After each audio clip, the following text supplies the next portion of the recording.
अभी जो निगरान हुकूमत बैठी है पंजाब के अंदर, ये किस कॉन्स्टिट्यूशन के तहत बैठी है? इसके खिलाफ तो हम हाई कोर्ट पे जाएंगे और उसको हम अभी हमारा सदर साहब को भी हमने लेटर लिखा है और अभी हम हाई कोर्ट में जाएंगे और उसको रिक्वेस्ट करेंगे कि उसको काम से रोका जाए। इंटरेस्टिंग बात है कि जिस दिन कानून को तोड़ा जा रहा है, जिस दिन आइन को तोड़ा जा रहा है, उसी दिन ये जो है ना 50वीं आइन की सालगिरह मना रहा है। मुझे अफसोस है यौम दस्तूर डिक्लेयर कर दिया। और रज़ा रब्बानी साहब जो हम बहुत एहतराम करते हैं, हम सब उनका बड़ा रिस्पेक्ट है, लेकिन इस पे खामोश है। लेकिन जब वो तकरीर करते तो भाई आपकी ज़मीर नहीं जागा। और मैं सबसे ज़्यादा परेशान इस बात पर हूँ कि माइग्रेशन बहुत ज़्यादा हो रही, बहुत बड़े पैमाने पर लोग जो है माइग्रेट हो रहे हैं, दूसरे मुल्कों में जा रहे हैं और ख़ासकर जो हमारे यंग यूथ है और ख़ासकर जो हमारे स्किल्ड लेबर है, जो हमारे मतलब जो ब्रेन ड्रेन है वो बहुत बढ़ गया है, बहुत ज़्यादा हो रहा है। यानी अभी मेरे पास तो डाटा नहीं है, लेकिन गुज़श्ता साल तकरीबन 7 लाख से ज़्यादा लोग पाकिस्तान से चले गए। पिछले 1.5 महीने में तकरीबन 2.25 लाख लोग। सब्सक्राइब करें और बेल दबाएं ताकि कोई खबर रह न जाए।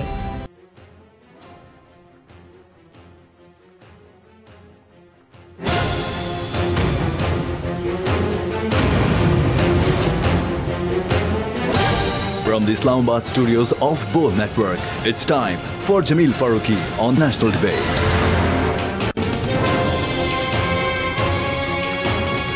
Good evening, welcome to National Debate. मुल्क की सियासी उफक पर एक बार फिर ग्रैंड नेशनल डायलॉग की बात हो रही है।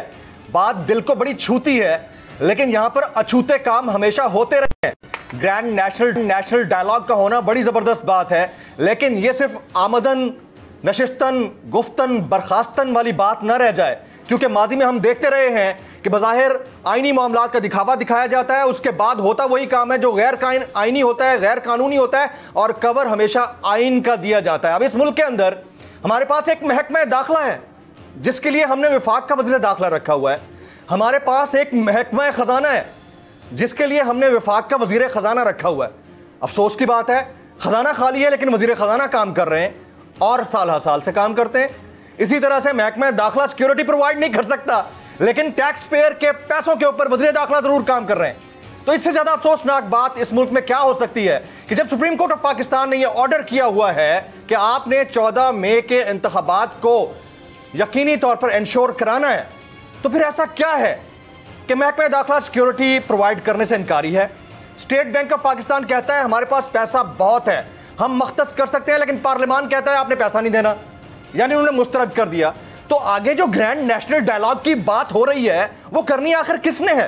ये वही एलिमेंट्स हैं जो हमेशा घुमा फिराकर मामलात को उसी तरफ लेकर जाते हैं जिसका खदशा अवाम को रहता है। अवाम यानी जमहूर, और जमहूर से बनने वाली जमहूरियत। जमहूरियत अपेरेंटली अपनी जगह पर मुकद्दम है, लेकिन जो कुछ हो रहा है वह आपके और हमारे सामने है। आज की नेशनल डिबेट में इसी पर बातचीत होगी। एजेंडा ऑन डिबेट पर बात करने से पहले हम बात करेंगे ट्रेंडिंग टुनाइट की। आज का हमारा हैशटैग है #कॉन्स्टिट्यूशनल क्राइसिस। मुझे जमील फारूकी कहते हैं। आप मेरा प्रोग्राम नेशनल डिबेट बोल न्यूज़ पर मुलाजा करते हैं। आज के हमारे मुअज़्ज़ज़ मेहमान किसी तारुफ के मोहताज नहीं है। पाकिस्तान तहरीक इंसाफ के स्वाबी से इंतहाई सरकर्दा रहनुमा, साबिक स्पीकर कौमी असम्बली जनाब असद कैसर साहब। Sir, very warm welcome to the national debate. सबसे पहला सवाल मेरा ये रहेगा कि हमें एक दफ़ा फिर ट्रक की बत्ती के पीछे तो नहीं लगाया जा रहा ग्रैंड नेशनल डायलॉग के नाम के ऊपर? हाँ, क्योंकि देखिए, एक तो आज मैं शहबाज शरीफ की बात सुन रहा था जी, और जिस तरह वो बात कर रहा था और जिस तरह उसने बताया कि 1 साल में हमने क्या किया है, तो मुझे अफसोस इस बात के है कि वो ये भी सोच रहे हैं कि शायद हमने कुछ डिलीवर किया है। यानी वो बताए कि एक डिपार्टमेंट बताए, एक शोबा दिखाए कि उस शोबा में कुछ उसने कोई कारकर्दगी दिखाई हो। यानी उसने एक्सपोर्ट बढ़ाए हों, उसने इंपोर्ट को कंट्रोल किया हो, उसने इंडस्ट्रीज़ को जो ना कोई बूस्ट किया हो, उसने एग्रीकल्चर फील्ड में जो हमारे फार्मर उसको कोई पैकेज दिया हो, या उसने आम आवाम को कोई रिलीफ दिया हो। यानी महंगाई जो है ना, इस वक्त तो आप देख रहे हैं, खुद आप रिपोर्टें कर रहे हैं कि बाज़ार बिल्कुल वीरान पड़े हैं। उसके लिए जो है ना सस्ता आटा बाजार वहाँ पर कुछ नहीं है, इतवार बाजार के अंदर कुछ नहीं है, अगर मिलता है तो महंगा मिलता है, पब्लिक बड़ी परेशान है, बड़ी परेशान है। तो इस सूरत हाल में इनका इत्मीनान जो है ना, ये मुझे समझ ये आई कि वो जो नहीं थी वो फ्रांस में जो बादशाह की बेटी जो उसने कहा कि लोग जो है ना भूख से मर रहे हैं तो उसने कहा केक क्यों नहीं खाते। तो शहबाज शरीफ और मेरे ख्याल में उसमें कोई इतना फर्क नहीं मुझे महसूस हो रहा। असल में आपको यकीन है इस डायलॉग प्रोसेस के ऊपर? आपको नजर आ रहा है कि ये डायलॉग प्रोसेस वाकई पॉलिटिकल डायलॉग प्रोसेस है या ये सिर्फ बादियों नजर में दिखावा है, इसमें से निकलेगा कुछ भी नहीं? असद साहब, आप you need to be very fair and call spade a spade. मतलब ये बड़ा इंपॉर्टेंट है, इस पर पब्लिक देख रही है। मैंने ये बात तमहीद क्यों रखी जी? असल में इनको ग्राउंड रियलिटी का कोई इदराक ही नहीं है, इसको कोई समझ ही नहीं है। ये जितना टाइम गुजारेंगे तो इतना ये गंदे होंगे, इतना ये जो है ना इनकी आइंदा मुस्तकबिल और उसका फ्यूचर और उसकी पॉलिटिक्स ख़त्म होगी। और इसमें सबसे ज़्यादा जो सफ़र करेगा वो मुस्लिम लीग नून सफ़र करेगा। तो ये अभी बेसिकली ये समझते हैं, ये मैं समझता हूँ कि ये सिर्फ सुप्रीम कोर्ट को इम्प्रेशन देना चाहते हैं कि हम सीरियस हैं कोई डायलॉग में, और कोई और फोर्सेज है जो एक दिखावा दे रहे हैं कि कोई सीरियस लिंगर ऑन करने के लिए टाइम बाय करने के लिए मुझे कोई ये यानी 14 मई के इंतखाबात आपको होते हुए नजर नहीं आते, सिर्फ टाइम बाय टैक्टिक्स हैं ग्रैंड नेशनल डायलॉग के नाम के ऊपर। इनकी कोशिश है, इनकी ख्वाहिश है, लेकिन मुझे जो उम्मीद है वो अदालत से है। और अदालत का इस वक्त जो एक फर्म कमिटमेंट है, जो उसकी एक डेडिकेशन और डिवोशन है टुवर्ड्स कॉन्स्टिट्यूशन, कि वो कॉन्स्टिट्यूशन के साथ खड़े हैं। वो बिल्कुल इस पर सिंपल बात है कि 90 डेज के अंदर इलेक्शन होने, इस पर कोई दो राय नहीं है। तो मुझे उम्मीद है, और ये उम्मीद जो है ना इस मुल्क को बचाएगी। देखिए, मुल्क चलते हैं कानून और आइन के ऊपर। ठीक, जब मुल्क में कानून और आइन नहीं होता, कोई इसको रिस्पेक्ट नहीं देता, और जिस तरह हुकूमत जो आज राना सनाउल्लाह ने पब्लिकली कहा है कि जी जो भी हो इलेक्शन नहीं होंगे, कल भी कहा है, आज भी कहा है। मैं समझता हूँ कि राना सनाउल्लाह किस कानून के तहत ये ओहदा संभाले हुए? एक कानून है, उसकी वजह से इंटीरियर मिनिस्टर बना हुआ है ना। अगर ये कानून की इतनी सरीख खिलाफ वर्जी करेगा, अदालत की इतनी तस्दीक करेगा, तो उसको कोई हक नहीं है कि वो इंटीरियर मिनिस्टर है। मैं समझता हूँ कि सिर्फ एक लफ्ज़ भी उसके लिए कंटेम्प्ट ऑफ कोर्ट के लिए, और मुझे उम्मीद है, मैं तवक्को रखता हूँ अदालत से कि इसको कंटेम्प्ट में बुलाए, और कम से कम इसको एक मिसाल बनाए कि कोई ऐसा जो है ना अदालतों की तस्दीक ना करे। देखिए, ये मुल्क हमारा है, इस मुल्क को हमने एक मुस्तकबिल, ये किसी माइकलाल का नहीं है, हर पाकिस्तानी का मुल्क है, हर शहरी इसके बराबर के हुकूक हैं। कोई शहरी जो है ना उसके हुकूक से आप महरूम नहीं रख सकते। और आप देखो, अगर कोई मुलाजिमत करता है, कोई आर्मी में है, कोई जुडिशरी में है, कोई जिस डिपार्टमेंट में है, वो हमारे मुलाजिम हैं, वो अवाम के टैक्स से जो है ना इधर इस पोजीशन पे पहुंचे हैं, और एक कानून इसको इख्तियार देता है। अगर वो कानून को रिस्पेक्ट नहीं देती तो इसकी फिर वो उसका हक नहीं है कि वो अपने ओहदे पर आए। फिर तो जंगल का कानून है ना, फिर तो जंगल का कानून है, फिर तो बनाना रिपब्लिक है। फिर जिसकी लाठी उसकी भैंस है, जिसके पास इख्तियार है वही मुल्क को चलाए, जिसके पास ज्यादा लोग होंगे, ज्यादा फौज होगा। देखिए, ना करे। मैं समझता हूँ कि खासकर हुक्मरान अपनी, ये मुझे तो ये तारड़ साहब जो है, एक तो अता तारड़ है जी, तारड़ साहब के जो पोते हैं, अता तारड़, दूसरा तारड़ जो मिनिस्टर साहब है जी, मुझे समझ नहीं आ रही। आजम नजीर तारड़ वजीर कानून, वो जो इतनी मीठी मीठी बातें करता है और मीठी मीठी बातों में कितना जहर गुलता है। और मैं समझता हूँ कि आजम नजीर तारड़ जो है ना इस मुल्क के ऊपर, और ख़ासकर जो है ना आइन और कानून के साथ मजाक करने में ये सबसे बड़ा किरदार होगा। इनको नहीं। What about the Prime Minister of this country, their cabinet? नहीं, वो आजम नजीर तारड़ तो उनका पार्ट है, लेकिन प्राइम मिनिस्टर का क्या है? लेकिन ये खुशामदी है ना, सारे ये खुशामदी है, उसको खुशामद करते हैं। भाई, कानून के साथ खड़े हो, आइन के साथ खड़े हो, क्लियर डिसीजन दे दो। आप इसको टेक्निकलिटी में रखते हो ना। आप कहते हो कि जी देखो, ये 3-4 का है, 4-5 का है, 7, मतलब आप ऐसी चीजों में रखते हो। सिंपल बात है, क्या 90 डेज में इलेक्शन है कि नहीं? सारा वो तो एक, ये तो 3 जजेस बैठे हैं, सिंगल जज भी बैठे ना, वो भी इसको समझता है। ये जज भी छोड़ो, आम आदमी समझता है। क्या अगर कॉन्स्टिट्यूशन की इस तरह वायलेशन हो और ये कभी बार को इस्तेमाल करे, मुझे समझ नहीं आ रही के बार में कैसे लोग बैठे हैं। उसमें भी वैसे डिवाइड हो गया। पाकिस्तान बार काउंसिल ने कल जो यौम सियाह मनाने का कहा, आज उनमें से कुछ लोग पीछे हट गए। बहुत अच्छी बात है। मैं समझता हूँ, देखो, अगर आप किसी की जाती मफाद की वजह से, पर्सनल इंटरेस्ट की वजह से आप आइन और कानून के खिलाफ खड़े होते हैं, तो आपका किरदार जो है ना, जो होगा। डायलॉग प्रोसेस के ऊपर बड़ी इंपॉर्टेंट 2-3 सवाल जो एलिमेंट्स रोल प्ले कर रहे हैं इस पॉलिटिकल डायलॉग प्रोसेस में, ग्रैंड नेशनल डायलॉग में, आपको उन पे ट्रस्ट है? देखिए, मैं एक और बात करता हूँ, बड़ा इंपॉर्टेंट है सर। सिंपल बात यह है, आया पीडीएम डायलॉग के लिए तैयार है? नहीं है। नहीं है, बिल्कुल भी नहीं है। नहीं है। उनमें से खासतौर पर मौलाना फजल रहमान साहब ने तो साफ मुखालफत कर दी है, कोई जरूरत नहीं इमरान खान से डायलॉग करने। नहीं, वो तो समझ, वो मतलब वो आदमी समझ सकता है। वो इसलिए कि उसकी 12-13 सीटें और 4 को वफाकी वजारत है। उसका बेटा सबसे जो है ना, जो मेवादार वो है ना, उसमें बैठा है और माशाल्लाह उसको ठीक ठाक, मतलब they are fully entertaining, they are being fully entertained, they are वो पूरी ये, तो वो अपने आप उसके लिए पूरी फैसिलिटी अवेलेबल है, तो उसको तो समझ वो तो समझ में आता है। लेकिन मुझे समझ नहीं आ रहा है कि मुस्लिम लीग क्या कर रही है। मुस्लिम लीग को डर जो है वो ये है कि इंतखाबात में हम वो हार जाएंगे और फिर इमरान खान आएगा और फिर हिसाब किताब होगा। तो हिसाब किताब तो होगा, वो कानून के मुताबिक हिसाब किताब होगा जो नहीं। Let me ask this very question, बड़ा स्ट्रेट फॉरवर्ड क्वेश्चन है। हिसाब किताब होगा जो 12 महीने में इंसानी हुकूक की खिलाफवर्जियां हुई हैं, उसका हिसाब किताब होगा या नहीं होगा? देखिए, बिल्कुल होगा। जो माफ तो नहीं करेंगे ना जिसने मैं और रिकॉर्ड पे लाना चाहता हूं। मैं समझता हूं कि जिसने कानून को अपने लिए इस्तेमाल किया है, कानून को मिसयूज किया है, हिसाब किताब होगा। करप्शन का हिसाब किताब होगा, इंसानी हुकूक की खिलाफवर्जियों का हिसाब किताब होगा। बिल्कुल। जो सहाफियों के साथ या आपके पॉलिटिकल वर्कर के साथ नाइंसाफियां हुई, उसका हिसाब किताब होगा। माफ नहीं किया जाएगा, ये बात क्लियर करें आज पब्लिक। मैं बिल्कुल कैटेगरिकली कहता हूं कि जिन्होंने कानून को अपनी जाती मफाद के लिए इस्तेमाल किया है, ह्यूमन राइट्स की वायलेशन, उनको माफ नहीं किया जाएगा। उसके खिलाफ कानून के मुताबिक हिसाब किताब होगा। वेरी राइट, बड़ी खबर है, क्योंकि 3 दिन पहले कहीं से सुनने को मैं मिला था कि नहीं, अब पॉलिटिकल प्रोसेस है, डायलॉग है, तो इसको आगे बढ़ाया जाए। जो गुजर गया वो सो गुजर गया, यानी 1 साल जो गुजर गया उसको कैसे भूल जाएं, जिनके साथ जो कुछ हुआ, आपकी अपनी पार्टी के कारकुनान सहाफियों के साथ क्या कुछ नहीं हुआ। सर अगेन, जो पॉलिटिकल एलिमेंट्स शामिल हुए हैं उन पे ट्रस्ट है या नहीं? I am talking about Jamaat Islami, Sirajul हक साहब एंड देयर काउंटर पार्ट्स। नहीं, हम जमात इस्लामी के इस एफर्ट को अप्रिशिएट करते हैं।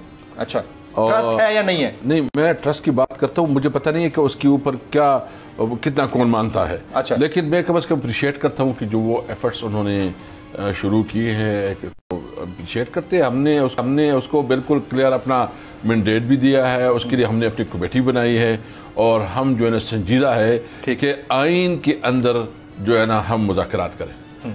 आइन के अंदर मुज़ाकरात करेंगे।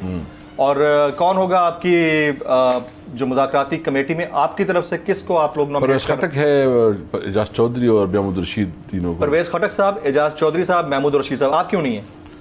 देखो, बस पार्टी ने जिसको नॉमिनेट किया तो ये। आप हमेशा मुज़ाकराती कमेटी का हिस्सा रहे, हरावल रस्ते में रहे, इस दफा क्यों नहीं? आपने जिम्मेदारी खटक साहब को दे दी है। नहीं, बस हो गया ना, वो क्योंकि पंजाब में इस वक्त इलेक्शन हो रहा है ना, सारा कुछ। अच्छा, खटक साहब, और मैं उधर कश्मीर में भी मसरूफ था, उधर ही था। अगर 14 मई को इंतखाबात नहीं होते, जो कि अपेरेंटली लग रहा है, आज स्टेट बैंक ऑफ पाकिस्तान ने वजारत ख़जाना, महकमा ख़जाना के ज़रिए जो रिपोर्ट रजिस्ट्रार सुप्रीम कोर्ट को जमा कराई है, उसमें उज़र ख्वाही यही बयान है कि पैसे नहीं दिए गए, हम पैसे नहीं दे सकते। जब ये मामला है तो आपको लगता है कि 14 मई को होंगे इलेक्शंस पंजाब के अंदर? देखिए, ये बेसिकली जो कुछ कर रहे हैं, यानी ये कोई इनकी ख्वाहिश है और इनका डर है कि ये कोई मुल्क में चाहते कि कोई अनकॉन्स्टिट्यूशनल इकदाम हो जाए। अनकॉन्स्टिट्यूशनल लाइक इमरजेंसी हो, मार्शल लॉ हो, फाइनेंशियल इमरजेंसी हो कोई, और वो इसलिए चाहते हैं कि उनको जो तारीक इंसाफ की शोहरत से खौफ है, इमरान खान से खौफ है, तो वो समझते हैं कि कोई और आए लेकिन इमरान खान ना आए। चले, यहाँ पर ये एक और बड़ी इंपॉर्टेंट चीज़ है कि अगर ये डायलॉग होता है तो इस डायलॉग का एजेंडा पीटीआई को क्या बताया गया है? एजेंडा सिर्फ इलेक्शन होगा या एजेंडा कुछ और है? देखिए I'm talking about the Grand National Dialogue जो कि अभी देखो हम तो इलेक्शन ही हो ना, इलेक्शन के अलावा किसी चीज पे बात नहीं होगी।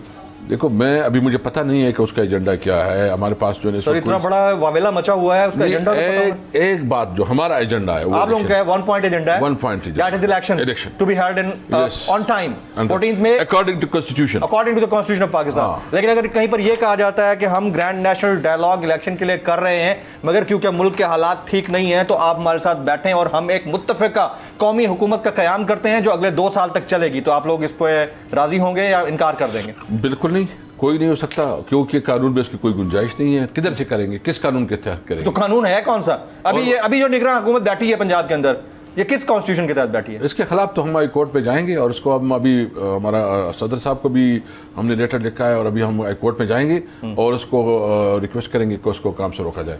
अभी चीफ मिनिस्टर के ऑर्डर्स को 22 मेरा ख्याल है 22 बनता है आखिर जी 21 तारीख की रात 12 बजे। इसके बाद कोई अफसर जो है इनकी कोई ऑर्डर ना माने, उसकी कॉन्स्टिट्यूशनल कोई वैल्यू नहीं है, कोई वैल्यू। अगर कोई इसका कोई खर्चा करता है या कोई इसका ऑर्डर मानता है वो इलीगल होगा और पाई का हिसाब होगा और उस पैसे को नहीं माना जाएगा। एजेंडा 1 पॉइंट रहेगा, दैट इज इलेक्शन, और कोई ग्रैंड नेशनल गवर्नमेंट की बात नहीं होगी। जी बिल्कुल, इस पे कोई एक फार्मूला चल रहा है ना मुशर्रफ दौर से, वो मुशर्रफ दौर से चल रहा है, लेकिन इस दफा वो इंप्लीमेंट होता हुआ नजर आता है। जो हालात बने हुए जो आइन में नहीं है उसकी ऊपर बात नहीं हो सकती, जो आइन के अंदर प्रोविजन है वही बात हो सकती है।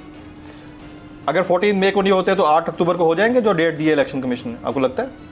ये अगर लिंगर ऑन टैक्टिक्स चलते रहे, ये ऊपर से ग्रैंड नेशनल डायलॉग होते रहे, इस पे क्यों बात करें जो हम मानते नहीं है? हम तो 14 मई को चाहते हैं। आप 14 मई को चाहते हैं, और अगर 14 मई को नहीं होते तो फिर हम व्हाट शुड टेक, मतलब as a senior leader of Pakistan Tehreek Insaf, आप सिंगल लार्जेस्ट पार्टी हैं जो डिफेंड कर रहे हैं कॉन्स्टिट्यूशन को भी और पब्लिक को भी, जमहूर को भी, आप लोग क्या करेंगे? फिर जाएंगे कोर्ट पे कंटेम्प्ट डालेंगे, इसके खिलाफ कानूनी जंग लड़ेंगे, रोड पे होंगे, रोड पे निकलेंगे। हमने फैसला किया है कि ईद के बाद जो है ना एक हम बहुत बड़े लेवल पे जो है ना अपना एहतजाज तहरीक मूवमेंट स्टार्ट करने लगे। मूवमेंट स्टार्ट कर रहे हैं। किस नौयत की? देखिए हम इस पे अभी हमारे इसके ऊपर डिस्कशन हो रही है। हम लॉन्ग मार्च का भी सोच सकते हैं, हम पूरे मुल्क के इमरान खान मोबिलाइजेशन भी हो सकते हैं कि पूरे मुल्क के दौरे पे निकले, मतलब उसकी जो निटी ग्रिटी है वो अभी डिस्कस हो रही है।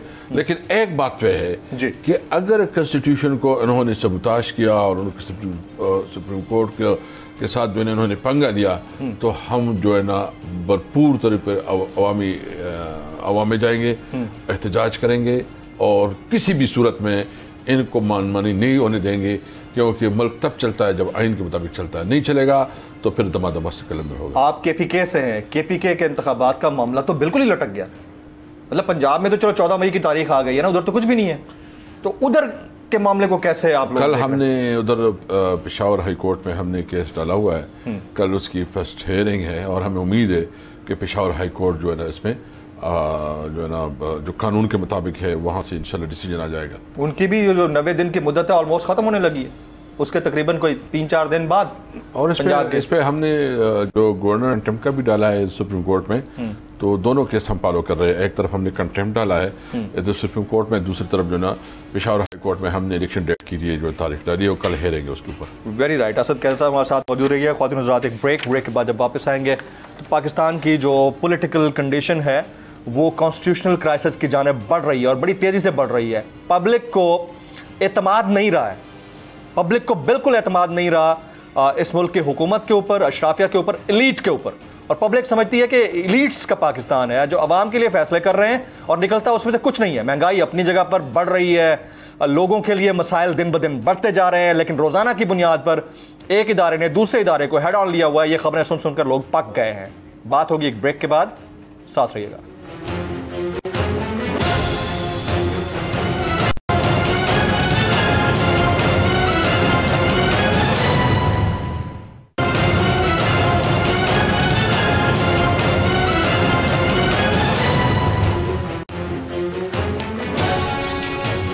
Welcome back. मैं साबिक स्पीकर कौमी असम्बली जनाब असद कैसर साहब को इस 1-on-1 नेशनल डिबेट में खुश आमदीद कहता हूँ। असद कैसर साहब, मुल्क के अंदर महकमा दाखिला भी है, मुल्क के अंदर महकमा ख़जाना भी है, उसके लिए हमने बड़े बड़े वज़ीर भी रखे हुए हैं, उनके लिए स्पेशल तैयारे जाते हैं, वो लेके आते हैं मुल्क में वापस 5 साल बाद और वो उसको चलाने की बात करते हैं। लेकिन हमारे पास 21 अरब रुपए नहीं है पंजाब और KPK में इंतखाबात कराने के लिए। इससे बड़ी आयरनी क्या होगी सर?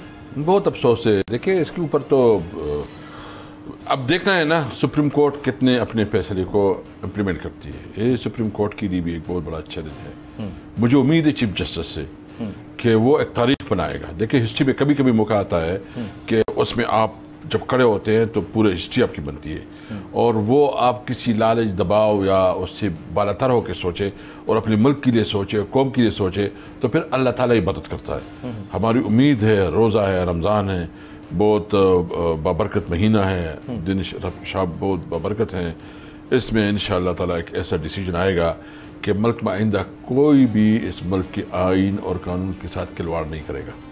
आर्टिकल 6 लग सकता है शहबाज शरीफ साहब के ऊपर? जी बिल्कुल, उन्होंने तो बनाया है उनके कैबिनेट के ऊपर, पूरे कैबिनेट के ऊपर, बल्कि असम्बली के ऊपर उन्होंने जिस तरह के देखे इस यानी एक जो असम्बली में बार बार आइन शिकनी हो रही है जी। आर्टिकल 68 के तहत आप किसी जो है ना जज के कंडक्ट पे बात नहीं कर सकते। ठीक। और जिस तरह वो अभी इसको तजदीद कर रहे हैं, जिस तरह डिस्कशन हो रही है, जिस तरह उसकी फोटो लगाए जा रहे हैं, मुझे बहुत अफसोस है उसके ऊपर।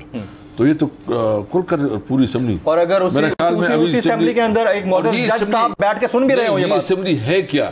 असेंबली में तो 45% पाकिस्तान की नुमाइंदगी नहीं है, और एक लोटा जो है ना वो अपोजिशन लीडर है, और वो लोटा जो है ना वो आइंदा कहते हैं मुझे तो पहचानते भी नहीं है, मुझे तो पहचानते भी नहीं है, ये मुझे तो बना तो दिया लेकिन अब मुझे पहचानते नहीं है शहबाज शरीफ साहब। तो ये देखें, ये बहुत बड़ी मतलब इसको कौन मानेगा, इसकी क्या लीगल स्टेटस होगा जब वो अपने आप को प्राइम मिनिस्टर कहता है, जो 84 MNAs का नुमाइंदा है, जिसको अक्सरियत जो है ना, जो अक्सरियत थी उसको अक्सरियत में बदल दिया गया, और इस तरह मुल्क के साथ खिलवाड़ किया गया है। तो ये मुल्क इस तरह, हाँ हम बिल्कुल क्लियर है किस बात पे? इस बात पे क्लियर है कि ये हम सिर्फ इक़्तिदार की जंग नहीं लड़ रहे, हम मुल्क के निज़ाम को चेंज करने की जंग लड़ रहे हैं। इमरान खान जो इसको कर रहा है, ये मुल्क में एक नई सियासत की बुनियाद डाली गई है। वो सियासत जो कि आवाम की सियासत होगी, जो आम आदमी की सियासत होगी। इस सियासत के बाद जो है कोई बंद कमरों में, ठंडे कमरों में फैसले नहीं कर सकेगा, फैसले होंगे आवाम में, आवाम डिसाइड करेगा। तो ये जो चीज़ें हो रही है, ये सारा कुछ ये जो कर रहे हैं और हम जो इसका मुकाबला कर रहे हैं, हमने सोचा है कि कायदर ने जो पाकिस्तान बनाया था और जिस नजरिए पे पाकिस्तान बना था, इस नजरिए के मुताबिक इस पाकिस्तान को हमने कायम दायम रखना है, ताकि हमारे बच्चों का मुस्तकबिल हो, मेरिट का निज़ाम हो, कानून की हुक्मरानी हो, कोई किसी से जो है ना बालातर न हो, कानून की नज़र में सब बराबर हो।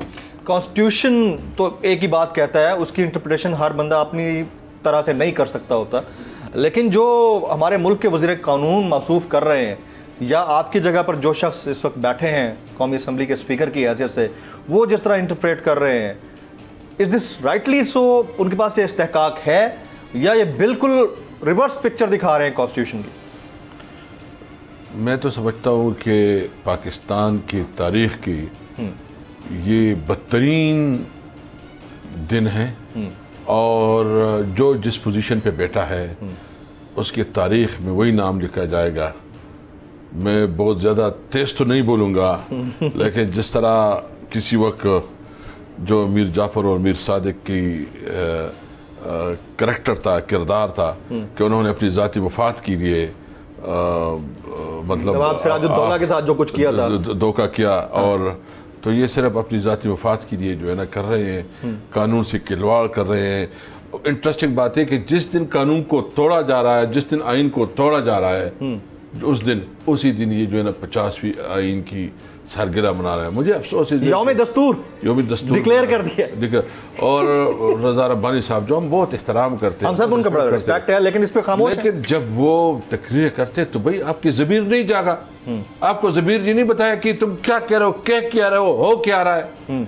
तो मैं तो उसी बैठा इक़्तिदार को सलाम करता हूँ कि उसने अपनी ज़ाती और जो कोसा साहब है, लतीफ़ कोसा साहब या ख्वाजा तारिक रहीम साहब जो है, यानी ये बहुत बड़े करैक्टर बन गए हैं। देखो ये इन्होंने हिस्ट्री बनाई है। मुझे बताओ इनको और क्या चाहिए? अल्लाह ने बहुत इज्जत दी है, बड़ा नाम है, बड़े बड़े लायर हैं, इनकी जो है ना करोड़ों की हिसाब से फीस है। अगर ये अब भी अपनी जो चंद लीडर जिसको आप कहते हैं कि जो कि जिसने इस मुल्क को लूटा है उसके सामने अपने मफादात के लिए आगे पीछे हो जाए तो मुल्क तारीख उसको माफ नहीं करेगी। मैं सलाम करता हूँ। मैं प्रिंसिपल स्टैंड लिया हुआ है उन्होंने और इसमें कोई शक नहीं। स्टैंड लिया, उन्होंने अपने आप को दिखा दिया, वो कानून के साथ खड़े हो गए, वो आइन के साथ खड़े हो गए। और खासकर ये जो रब्बानी साहब और ये जो हमारा एक्स चेयरमैन दूसरा जो पीपल पार्टी का है जो उसके अक्सर सुप्रीम कोर्ट की नुमाइंदगी भी करते पीपल पार्टी का फारूक नायक। अच्छा, ये लोग जो है ना कैसी बातें करते हैं, किस तरह अमीर इसको इजाजत देता है। ये तो देखो ये लोग होने चाहिए जो इंटेलेक्चुअल लोग है, इसको तो चाहिए कि खड़े हो जाए अपनी लीडरशिप के सामने, बिल्कुल बात करे कि भाई तुम गलत कर रहे हो। नहीं खड़े हो सकते ना। उन्होंने वो लतीफ खोसा साहब को उनकी पीपल्स लॉयर फोरम की प्रेसिडेंट की पोजीशन से हटा दिया और उन्होंने उससे पहले सेनेटर मुस्तफा नवाज खोकर साहब को सेनेटरशिप उनकी वापस ले ली। तो ये तो बड़ा प्रॉब्लम है इस मुल्क के अंदर। आप पार्टी के अंदर विद इन द पार्टी जो है ना डेमोक्रेसी नहीं है, तो मुल्क के अंदर डेमोक्रेसी। अच्छा, वैसे कॉन्स्टिट्यूशन है इस मुल्क के अंदर, इम्प्लीमेंटेड कॉन्स्टिट्यूशन है या सिर्फ बराए नाम कॉन्स्टिट्यूशन है? आप खुद स्पीकर रहे हैं, आपके दौर में तो ये चीज़ डिस्कस होती होगी कहीं, यार हम कॉन्स्टिट्यूशन के कस्टोडियन हैं, क्या वाकईतन ये अप्लाई होता है? देखिए बड़ा टफ है, लेकिन सवाल तो बनता है। जिस तरह नजर ज़रूरत के तहत जो है ना चीज़ों को आगे पीछे किया जाता है और फिर नजरियात ज़रूरत के तहत जो है ना कानून के साथ खिलवाड़ किया जाता है। जी जी। तो अभी टाइम है, अभी हमारे यानी आप देख लेना कि पॉलिटिकल पार्टीज़ के अंदर जमहूरियत किधर है। पॉलिटिकल पार्टीज़ जो है डिक्टेटरशिप बन चुकी है, फैमिलीज पार्टीज बन चुकी हैं और नस्ल दल नस्ल जो है एक दादा के बाद बेटा, बेटे के बाद नवासा, और नवासा के जब पैदा होने वाला होगा वो फिर वो नहीं उसको करे, उसके लिए ज़रूर नहीं है कोई क्वालिटी हो, या क्वालिफिकेशन हो, या क्वालिफिकेशन या मेरिट हो, बस वो इस घर में पैदा हो, ये उसकी क्वालिफिकेशन है। Very right. आपकी इजाज़त से एक ब्रेक लूंगा, ब्रेक लेते हैं। ब्रेक के बाद जब वापस आएंगे तो लॉयर्स मूवमेंट, इसने बड़ा काम किया था मुशर्रफ दौर में, लेकिन अभी लॉयर्स उतना मोटिवेट हुए हैं या नहीं हुए? क्या पीटीआई उनको एंगेज कर पाएगी? आने वाले दिनों में उसकी शक्ल क्या निकलेगी? After this break.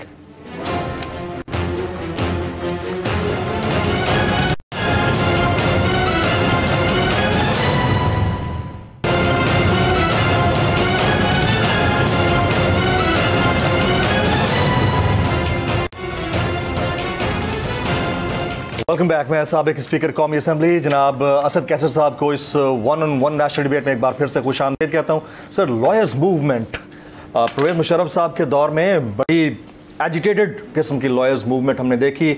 Ali Ahmad Kurd साहब, इसके अलावा वो तमाम वकला जिनको यकीनन बाहर निकलना चाहिए था, उन्होंने मूवमेंट, खैर उसके फिर आउटकम्स वो हमें नहीं मिल सके, बट लॉयर्स मूवमेंट बहुत बड़ी थी। आप लोग उतनी बड़ी मूवमेंट निकाल पाएंगे? आई मीन मुझे तो अभी फ़िलहाल लग रहा है ठीक है, अच्छा एक जम्मे गफ़ीर लगाया गया लाहौर के अंदर भी, इस्लामाबाद के अंदर, उस लेवल की लॉयर्स मूवमेंट बन पाएगी? देखिए, हमें असल में हमने लॉयर को पहले उसमें टाइम इतना नहीं दिया, लेकिन गुज़िश्ता 1.5-2 साल से खान साहब मुसलसल लॉयर की तरफ तवज्जो कर रहे हैं। उसका बहुत अच्छा नतीजा निकला है कि पीटीआई के साथ बहुत बड़े लेवल पे जो ना लॉयर वो ज्वाइन कर गए हैं और इस वक्त जो कुछ हो रहा है हमारे पीटीआई के अपने लॉयर कर रहे हैं। लेकिन जो आप लॉयर मूवमेंट कर रहे हैं इस वक्त तक अभी वो मोमेंटम नहीं बना और हमारी ख्वाहिश ये है कि वो, चूँकि लॉयर की अपनी पॉलिटिक्स है और वो अपनी पॉलिटिक्स करते हैं, तो हम समझते हैं कि वो खुद से अपना करे। एतजाज़ हसन साहब कर रहे हैं और वो कर रहे हैं। मुझे उम्मीद है कि एतजाज़ हसन साहब और खोसा साहब और ये ख्वाजा तारिक रहीम, इनकी बहुत बड़ी रिस्पेक्ट है लॉयर में, तो ये एक नेक शुगुन हो सकती है। लेकिन इस पे हमारा उसके साथ नहीं, चूँकि वो अपना उसका प्रिंसिपल स्टैंड है और उसकी बुनियाद कर रहे हैं। हम चाहते हैं कि वो पॉलिटिकल इंटरफेरेंस इसमें ना हो, वो जो उनका अपना नैरेटिव है या उसका अपना नज़रिया है या जो उसकी अपनी कमिटमेंट है उसके मुताबिक वो अपनी जद्दोजहद करे। मुझे उम्मीद है कि जो आज़ाद पसंद जो है ना लॉयर्स हैं वो इंशाअल्लाह ताला इस तहरीक को लीड करेंगे और हम शाना पेशाना होंगे। हम अपनी जद्दोजहद करेंगे, वो अपनी जद्दोजहद करे, लेकिन सबका मकसद है कि मुल्क को आइन और कानून के मुताबिक चलाएं। आइन और कानून के मुताबिक चलाएं। जमहूर यानी आम आदमी की ख्वाहिश भी यही है। अब आप अपने हल्के में तो जाते होंगे, जाते हैं ना? जी बिल्कुल। हल्के में आपकी लोगों से इंटरेक्शन भी होती होगी, क्या कहते हैं लोग? हालिया मामलात को लेकर जो पॉलिटिकल मैस इस वक्त क्रिएट हुआ है उसको देखकर क्या कहते हैं, आपसे क्या डिमांड करते हैं? देखिए इस वक्त तो मायूसी बहुत ज़्यादा है और मैं सबसे ज़्यादा परेशान इस पर हूँ कि माइग्रेशन बहुत ज़्यादा हो रही, बहुत बड़े पैमाने पर लोग जो है माइग्रेट हो रहे हैं, दूसरे मुल्कों में जा रहे हैं और ख़ासकर जो हमारे यंग यूथ है और ख़ासकर जो हमारे स्किल्ड लेबर है, जो हमारे मतलब जो ब्रेन ड्रेन है वो बहुत बढ़ गया है, बहुत ज़्यादा हो रहा है। यानी अभी मेरे पास तो डाटा नहीं है लेकिन गुज़श्ता साल तो तकरीबन 7 लाख से ज़्यादा लोग पाकिस्तान से चले गए पिछले 1.5 महीने में, तकरीबन 2.25 लाख लोग। और क्योंकि मेरे से जो लोग राबिता कर रहे हैं तमाम नौजवान जो है ना, अभी कोई दुबई जा रहा है, कोई यूरोप जा रहा है, कोई अमेरिका जा रहा है, जहाँ जिसके को कॉन्टेक्ट बन सकता है वो जा रहे हैं। ये हमारे लिए बहुत लम्हा फिक्रिया है। मुझे अफसोस ये है कि जो लीडरशिप है, जो इस वक्त साहिब इक़्तिदार है, उनको इस बात का एहसास ही नहीं है। वो आज जो शहबाज शरीफ जिस तरह बात कर रहा था तो वो समझ रहा था कि सब कुछ ठीक है। भाई कितना ठीक है कि फलाना ने अपनी मिनिस्ट्री ठीक की, क्या ठीक की, किस चीज़ में आपने प्रोग्रेस दिखाई? दुनिया में आप कीमतें देखें, पेट्रोल की क्या कीमत है, इधर आपके किधर है, आपके डॉलर इस वक्त किधर पहुंचा हुआ है, आपसे IMF की डील नहीं हो रही है, आपसे जो है ना गवर्नेंस नहीं हो रही है, आप आइन और कानून के साथ खिलवाड़ कर रहे हैं, आपने जो है जो इंटरिम गवर्नमेंट बनाए हैं वो इंटरिम गवर्नमेंट कब है, वो आपकी बी टीम है, बी टीम नहीं PDM की है, और उसका काम बजाय इसके कि वो इलेक्शन करवाए, इलेक्शन की जगह वो इंतकाम कर रहे हैं, वो जो है ना हमारे खिलाफ कार्रवाइयाँ कर रहे हैं। और आप देखें, अच्छा इस हुकूमत की क्या जो इंटरिम गवर्नमेंट है इसके पास क्या इख्तियार है कि वो जो भेज रहे हैं कभी किसी के खिलाफ जो है ना एंटी करप्शन की, भाई जो हुकूमत आ जाए फिर वो जो कानून के मुताबिक होगा, अगर हमसे कोई गलतियां होंगी तो हम पेश करेंगे। अच्छा, प्रो PDM जो लाइक माइंडेड किस्म के तज्जियाकार हैं वो कहते हुए पाया गया कि जी चौधरी परवेज इलाही साहब की जो इंटेंट थी ना असम्बलियाँ तोड़ने की वो ठीक नहीं थी, क्योंकि ये तो इमरान खान साहब ने उनसे तुड़वाई। तो मैं फिर ऐसे अचानक बैठा था, किसी दोस्त ने मुझसे सवाल किया, मैंने कहा इंटेंट की अगर बात करते हैं तो जो इंटरिम गवर्नमेंट आप लाए हैं उनकी इंटेंट है इलेक्शन कराने की, यानी उनकी नीयत है इलेक्शन कराने की। मैं आपको मतलब नीयत तो फिर सब जगह अक्रॉस द बोर्ड सेम होनी चाहिए। हम सब जो है ना, हमारी पार्टी में एक बहुत बड़ा तबका था कि वो नहीं चाह रहे थे कि असम्बलियाँ तोड़े, और खासकर जो पंजाब और KPK उनमें से एक तोड़े या दोनों ना तोड़े, ये कहा उसमें एक बहुत बड़ी राय थी जी। लेकिन अभी तमाम पार्टी पे ये अश्कारा हुआ कि अगर हम ये असेंबली ना तोड़ते तो ये क्या करती, ये अक्टूबर तो ये चलता रहता ना, तो ये जो इनका प्लान है कि 2024 तक इलेक्शन लेके जाए, उसका प्लान एग्जैक्ट नहीं था। आपको लगता है कि अभी जो आपको लगता है कि अब ये 2024 तक नहीं लेके जाएंगे? नहीं, अभी चूंकि रुकावटें आ गई, सुप्रीम कोर्ट आ गया, तहरीक शुरू हो गई, शोर मच गया। सर अभी उनके देख, अभी उनके लिए मुश्किल है। अभी ये जो है ना कोई, और जो सारे कह रहे हैं कि चलो यार बस अभी बुकाओ, तो जो हमारा प्लान है। नहीं सर, आप भी इधर हैं, मैं भी इधर हूँ, आपका तजुर्बा, आपकी पोजीशन, पॉलिटिकल स्टैंडिंग अपनी जगह पर है। ये 2024 तक लेके जाएंगे इसी तरह से जो हालात बने हुए हैं। मैं आपको बताऊँ, अगर सुप्रीम कोर्ट ऑफ पाकिस्तान ने अपने फैसलों पर अमल दरामद ना कराया मैं तो आपको बताऊँ ना, देखिए इनकी जो प्लानिंग है एक अल्लाह का मंसूबा होता है, एक बंदे का होता है। Man proposes, God disposes. Khan साहब के खिलाफ जितने मंसूबे बनाए सारे मंसूबे फैलूगी कि नहीं? बिल्कुल हुए। मैं आपको बताऊँ ना, ये इलेक्शन होंगे, अर्ली होंगे और कब पूरे इलेक्शन होंगे इंशाअल्लाह ताला, और जो हमारा मुतालिबा वो पूरा होकर रहेगा। अल्लाह करे कि हमारी जो सुप्रीम कोर्ट ऑफ पाकिस्तान अपने फैसलों पर अमल दरामद करा ले। जनाब असद कैसर साहब, साबिक स्पीकर कौमी असम्बली, सर आप स्टूडियोज में तशरीफ लाए, आपको बहुत बहुत शुक्रिया। ख्वातीन आज़ाद, जो पब्लिक है वो एक्सपेक्ट करती है एलीट, इस मुल्क की एलीट से कि आप फैसले उनके हक में करें, और वो फैसले जिनसे उनको फ्रूट्स मिल सकें वो फैसले करें। लेकिन अफसोस की बात है कि फ्रूट की सिरत में सिर्फ धक्के मिलते हैं, लाइनों में खड़ा होना मिलता है, लाशें गिरती हैं, और उसके बाद रिलीफ नदारद। तो मेरे ख्याल में अब कौम के ऊपर, यानी जमहूर के ऊपर, यानी आवाम के ऊपर तरस खा लेना चाहिए। नेशनल डिबेट से इतना ही। जमील फारूकी को इजाज़त दीजिएगा।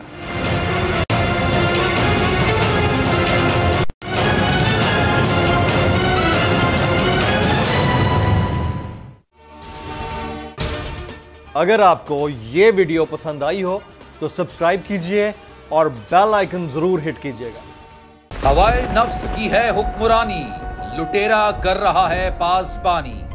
बोल न्यूज के मार्केटिंग हेड आकाश राम ताहा लापता, तफ्तीशी इदारे जवाब देने से कासिर। अहले खाना परेशान, बेटे की जुदाई में मां गम से निढाल। जो बच्चो हिंदू हुआ पर आए थे जो को पाकिस्तानी, मुझे मेहरबानी करे पंहिंजो आकाश वापस कयो। हुकूमत से बेकसूर और मुहिब्बे वतन बेटे की बाजियाबी के लिए फरियाद। आकाश राम के अगवा के खिलाफ अहले खाना की जानिब से सुप्रीम कोर्ट में दरख्वास्त दायर। सुप्रीम कोर्ट के चीफ जस्टिस उमर अता बंदियाल से आकाश राम के अहले खाना की जल्द समाअत की इस्तदा। समी इब्राहिम और सिद्दीक जान की सुप्रीम कोर्ट के बाहर अहम प्रेस कॉन्फ्रेंस। हमारे पास और कोई ऑप्शन नहीं रहा। उनकी फैमिली भी ये बात कह रही है कि हमें यहाँ पे पार्लियामेंट और सुप्रीम कोर्ट के सामने एहतजाजी कैंप लगा के बैठना चाहिए। चीफ जस्टिस पाकिस्तान से इस्तदा कर रहे हैं कि इस पिटीशन को लगाएं और जवाब लें इन अगवाकारों से। मुश्किल की इस घड़ी में आलमी मीडिया ने भी उठाई आवाज। CNN, आज तक, इंडिया टुडे, टाइम्स नाउ समेत आलमी मीडिया ने आकाश राम के अगवा के खिलाफ दिया बोल का साथ। उफ क्या जुल्म है, बोल इंसाफ का मुंतजिर। सब्सक्राइब करें और बेल दबाएं ताकि कोई खबर रह न जाए।